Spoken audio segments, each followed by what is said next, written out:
మహబూబాబాద్ జిల్లా తొర్రూరు మున్సిపల్ ఎన్నికల ఉద్రిక్తత నేపథ్యంలో మాజీ మంత్రి ఎర్రబెల్లి దయాకర్ రావును పోలీస్ స్టేషన్ కు తరలించారు.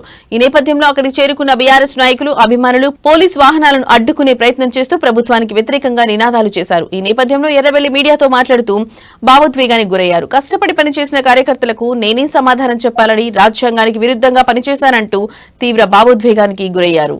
కార్యకర్తలు కూడా రాత్రింబవలు కష్టపడ్డారండి. మా కార్యకర్తల కష్టం చూస్తే రైతులకు బాధ అనిపిస్తారు. ప్రజలైతే కార్యకర్తలు 2 రోజుల బట్టి భోజనం లేకుండా 10,000 మంది కార్యకర్తలు వచ్చి రాత్రి వాళ్ళు కష్టపడ్డారు నా కోసం. నేను ఏం చెప్పాలి, ఏంటైనా చెప్పాలి, ఎట్లా ఇంత విరుద్ధంగా చేస్తా అంటే రాజకీయాలలో నేను ఉండాలా పోవాలా నాకైతే బాధ ఉంటుంది. దయచేసి ఏంది దౌర్జన్యం?